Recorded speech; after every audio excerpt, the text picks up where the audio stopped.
Hey, how you doing, everyone? Welcome to another episode of Hockey on the Spot with Brandon Barenfeld. I'm Brandon Barenfeld. Thank you all for joining me. This is episode number 20 of Hockey on the Spot, continuing with the 30 teams in 30 days for the entire month of August. And for today, we are going to talk about the Florida Panthers.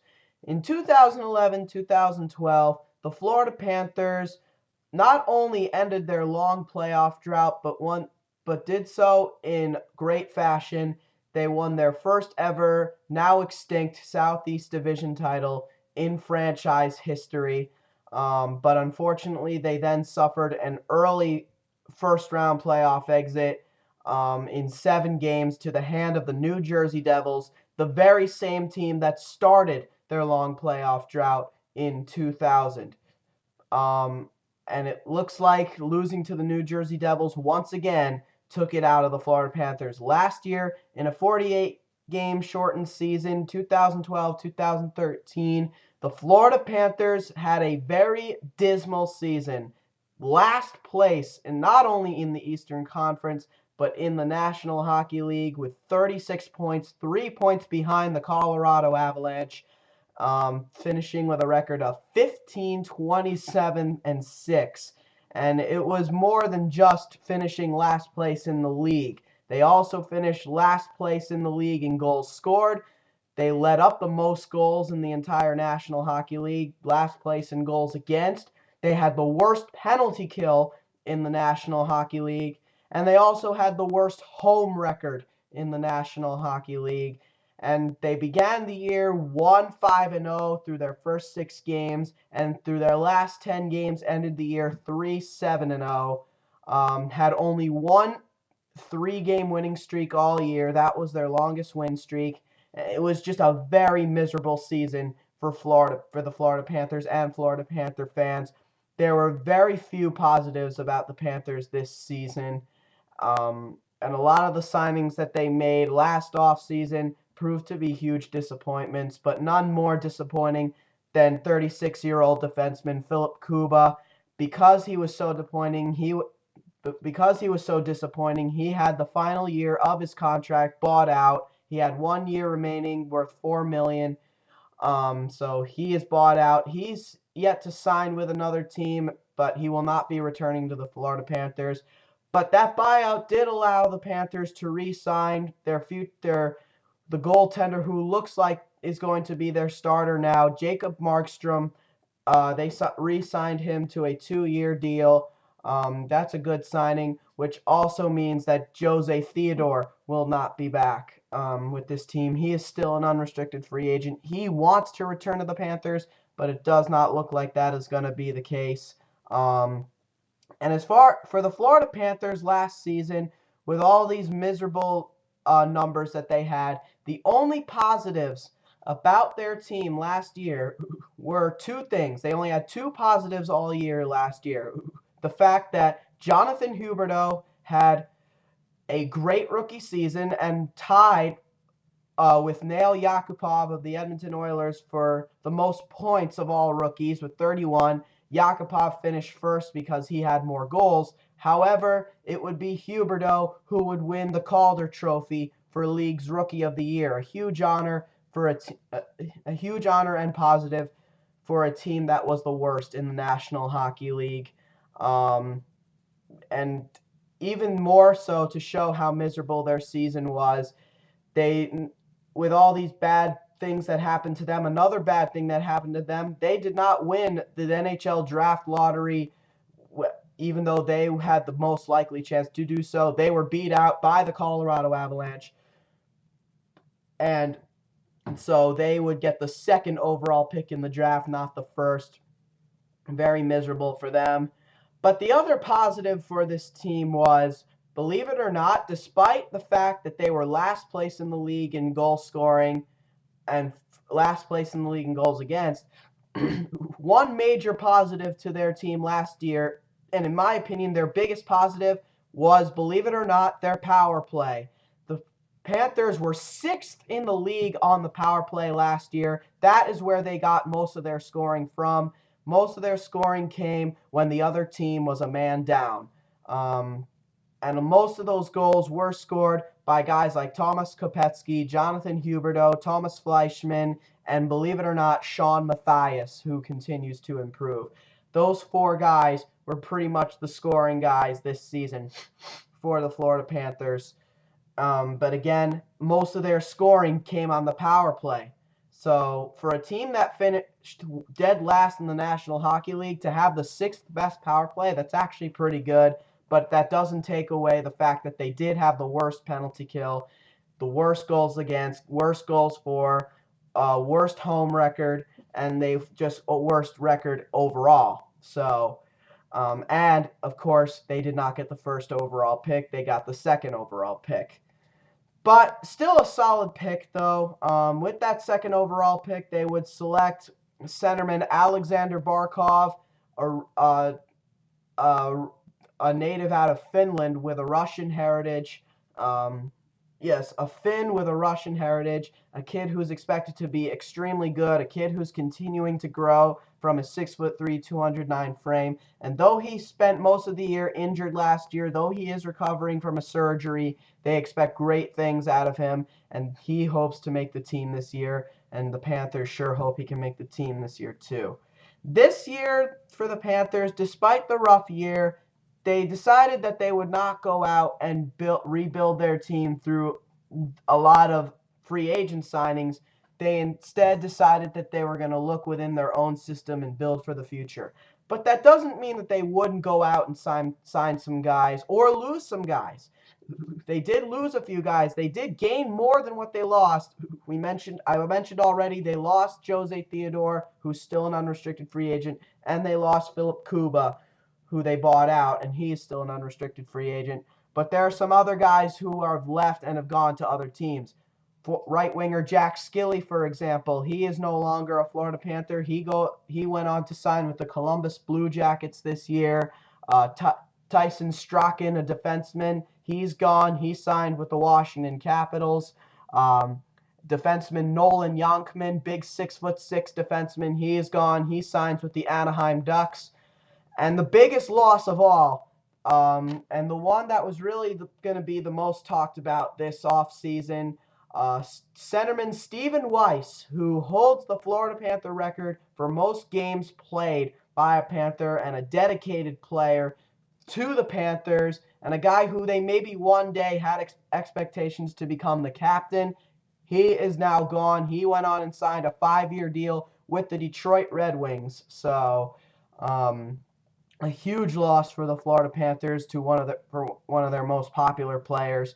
And again, they didn't feel much of a need to replace him with a guy who is coming from another team. They're building from within their system, which is a great thing, but they still needed to go out and get some veterans and some depth players too. And they did get a lot of depth this offseason.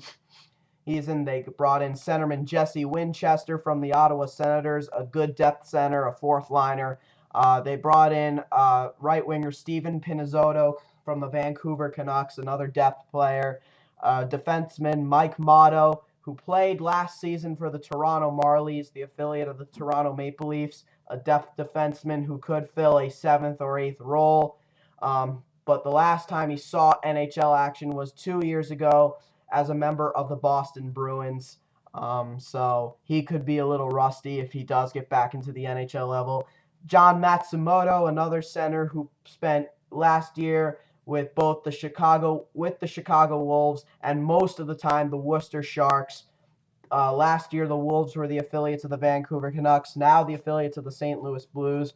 Worcester Sharks, of course, the affiliates of the San Jose Sharks. And technically his 2nd stint in Florida since his last NHL game was a 1-game call-up by the Florida Panthers. So a good move for their minor league team, I think. They also bring in defenseman Matt Gilroy coming over from the New York Rangers, former Hobey Baker Award winner, has not lived up to his expectations at the NHL level by any stretch. Another guy who could be a good depth defenseman, though, 7th or 8th guy. He'll battle Mike Motto for that spot. They brought in right winger Bobby Butler coming over from the Nashville Predators, split last year between the Preds and the New Jersey Devils. another depth player, another guy who has a pretty solid wrist shot though. So don't be surprised if Bobby Butler jumps into the lineup at some point.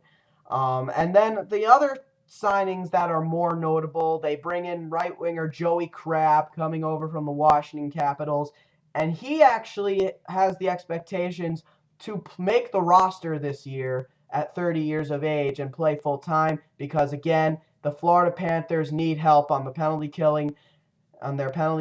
and Joey Crabb has the speed and the tenacity to do so. He's a defensive-minded forward who has great speed, so he'll help out a lot on the penalty kill. He'll be playing full-time this year. And then the other signing, technically the biggest signing this offseason for the Florida Panthers, which isn't saying much, but they bring in veteran center Scott Gomez, signing him to a one-year deal, coming over from the San Jose Sharks.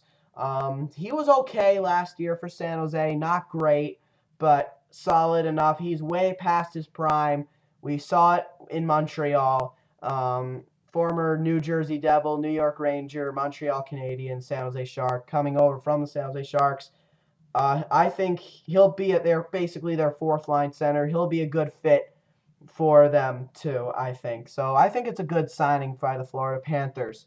So a pretty solid offseason, I guess. Again, it's mainly about the youngsters. They have a lot of youngsters in their season who they expect in their roster who they expect to make it this year. Again, Jonathan Huberdeau has already made it, but he's coming off surgery, so he's hoping he won't suffer a sophomore slump. Nick Bjugstad played last year. He's expected to play full-time this year. Alexander Barkov, they're going to try him out. Drew Shore and Quentin Howden, those guys will be expected to make it. And on defense, Colby Roback will be expected to make it full-time this year. And also, they also have another youngster, Alex Petrovic, who could also make it full-time this year. So they have a lot of talent that could possibly play this year. And another guy, Vince Trocheck, who was the MVP of the Ontario Hockey League, he could play full-time. But I think it's a good situation for the Panthers to have a lot of good youngsters that could all play. But which leads us to the big question. Because they're going to be so young, can their youngsters fill out in time? This is really more of a development year for the Florida Panthers. And can Jake Markstrom be the goaltender they expect him to be? Can Dmitry Kulikov be the defenseman they expect him to be?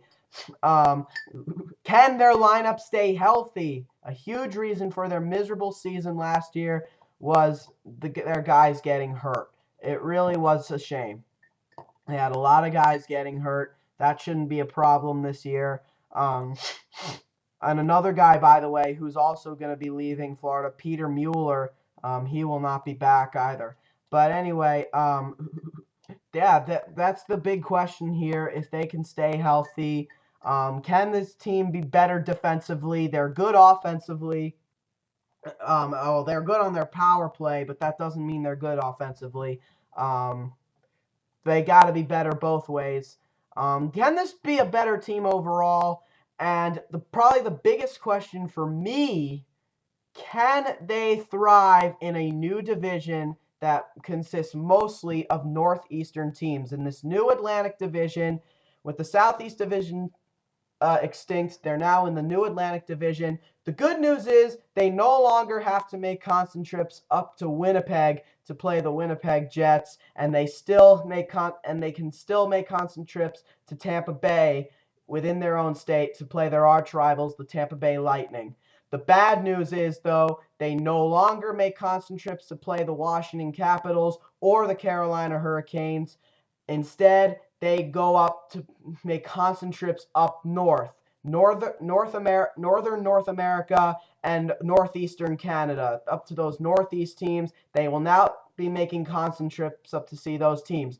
Yes, they will still see the Tampa Bay Lightning on a daily basis, but now instead of seeing the Caps or the Canes on a daily basis, they will now have to see the Boston Bruins, the Buffalo Sabres, the Detroit Red Wings, the Montreal Canadiens, the Ottawa Senators, and the Toronto Maple Leafs. They'll be making constant trips up to the northeastern area, and that's not going to be easy for them. Lots of travel time. Them, along with the Tampa Bay Lightning, will be among the highest traveling teams in the league for sure for years to come. And it's not good. This division is basically a mess with the Panthers and the Lightning being up there. It's a division that they should not be in, but because of the new alignment and because of where other teams need to be, they had to make a move that didn't make sense. And unfortunately for the Panthers and the Lightning, they were the teams chosen. So that's going to be the big question. They're not going to see Washington or Carolina anymore, which are relatively close to them. They'll still see Tampa Bay, and they won't have to see Winnipeg, thankfully, which is up in central Canada. But they will have to see those three northeastern American teams and those three northeastern Canadian teams quite often. So, and with this young talent coming in, I'm not sure if they're necessarily ready to handle that much travel. But they're going to have to be, unfortunately, with a rebuilding squad. Alrighty, now for the Florida Panthers, let's take a look at their top 10 prospects. For the Florida Panthers, as bad as their team may look on paper, or as young as their team may look on paper, believe it or not, they actually have a very strong prospect pool. Very strong indeed. I don't think it's as deep as the Buffalo Sabres or the Boston Bruins, but it is a little deeper than the Detroit Red Wings. And it's actually really, really deep. It's actually really, really deep, deeper than what I'm making it out to be. Alexander Barkov, no question, he's their top prospect. Nick Bjugstad, big 6'6" forward, he's at number 2. Alex Petrovic, number 3. Colby Roback, number 5. Quentin Howden, number 6. They have a lot. Most of these prospects, as a matter of fact, have had at least one game of NHL experience already, which makes them a very experienced prospect pool, and they're about to get even more experience this year. However, the one prospect on this list that has always caught my eye is their number 4 prospect, centerman Vincent Trocheck, or Vince Trocheck for short. Why I always like this kid? Well, last year he had 50 goals and a league-high 109 points in 63 games from the Ontario Hockey League, the 64th pick in the second round of the 2011, or excuse me, the third round of the 2011 NHL entry draft. And again, a huge part for Team USA in the 2013 World Junior Championships last year en route to the gold medal. He was a huge part of that team, and again, the leading scorer in the Ontario Hockey League this year for a season combined with the Saginaw Spirit and the Plymouth Whalers, but mostly the Plymouth Whalers, and also helped them out in the playoffs a little bit. But this is a kid who's going to be very, very good, a very good scorer. He may even play this year. He doesn't have NHL experience yet, but he could make it full-time this year, and they're really looking forward to him coming up and playing. So I like this kid. I think he has a bright future for the Panthers. Now, for the Florida Panthers to be good this year, if they even want to have a remote chance of making the playoffs, the player for them that needs to really step up his game this year has to be, without question, defenseman Dmitry Kulikov. Dmitry Kulikov has not lived up to his expectations since being drafted. He has to have a breakout year this year. He's projected to be an offensive defenseman. He has to have a breakout year, no question about that. So if they're going to be better, he needs to be better. Offensively, he has to show that big shot of his and show that it's lethal. Overall, are the Panthers a playoff team this year? Absolutely not. They are not ready to be a playoff team this year. They're way too young, and like the Buffalo Sabres, there's way too many questions to be answered, and not all of them are going to get answered right away. And what's going to set them back even more is all the traveling that they're going to be doing this year, beyond the Tampa Bay Lightning, going up to all those northeastern areas. That's going to be killer on the youngsters. And in result, they will not be a playoff team this year. This will be a development year for the Florida Panthers. All right, guys, that'll do it for episode 20 of Hockey on the Spot. Join me again tomorrow when we talk about the Montreal Canadiens. So until then, this has been Hockey on the Spot with Brandon Barenfeld. I'm Brandon Barenfeld. Thank you all for watching, and have a great day. Peace.